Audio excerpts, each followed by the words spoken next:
Thank you very much. Reverend Deborah Graham. I come bearing gifts. Documents that show the bipartisan support for this bill, and also other documentation. My name, Mr. Chairman and members of the committee, my name is the Reverend Deborah Graham. I'm an Episcopal priest. I speak for myself and a number of my parishioners. I am a second-generation Idaho citizen, born in Boise in 1955. I currently live in Boise, and I have lived in Moscow, Blackfoot, Pocatello, Nampa, Garden City. I currently serve churches in Payette and Weiser. I also have served churches in Nampa and Meridian. I know Idaho, and I love Idaho. Mr. Chairman, I was raised a devout Christian.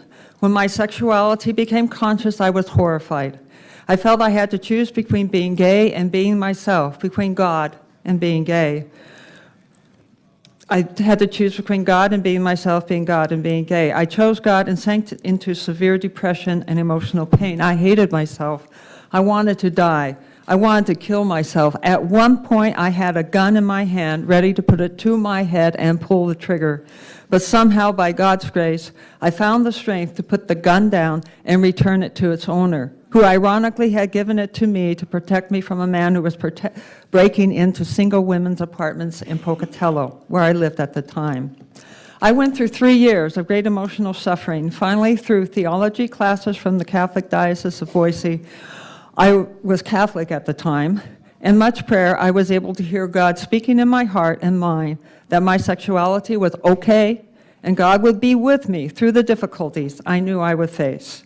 As an Episcopal priest, I have listened to parishioners living in Nampa and in Cagua who speak to me of young teens who have committed suicide and the pain that brings into their hearts. Other parishioners have transgender family members for whom they are quite concerned for their safety and well-being, and they have reason to concern.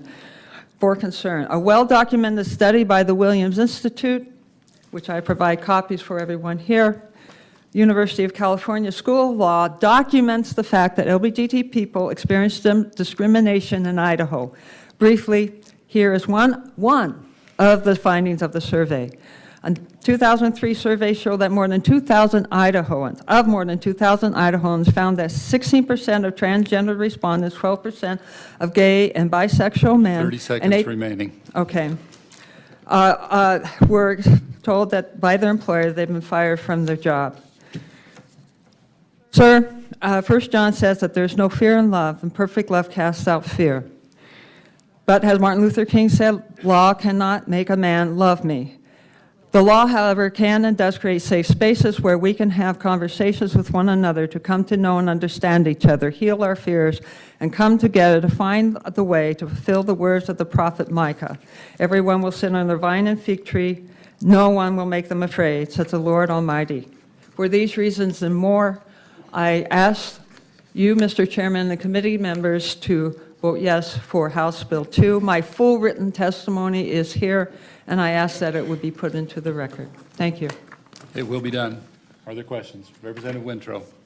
Mr. Chair, Reverend Graham, thank you very much.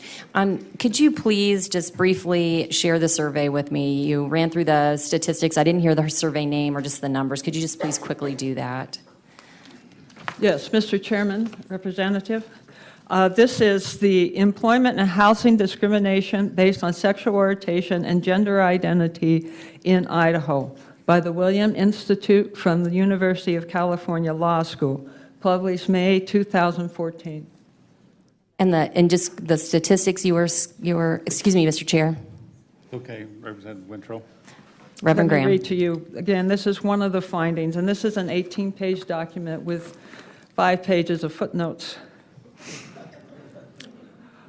A 2003 survey of more than 2,000 Idahoans found that 16% of transgender respondents, 12% of gay and bisexual men, and 8% of gay and bisexual women were expressly told by their employer that they had been fired from a job, not promoted, or had not received compensation or a raise because of their sexual orientation or gender identity. More than half of the LGBT respondents felt they had to hide or deny their sexual orientation or gender identity in the workplace, end quote.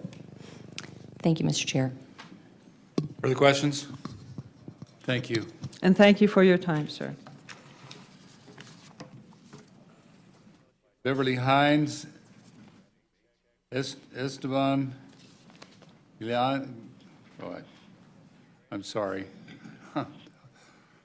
I'm going to mess that one up. Andrew Stone, Ian Dott, Laura Volkert, Michael Bishop, no takers.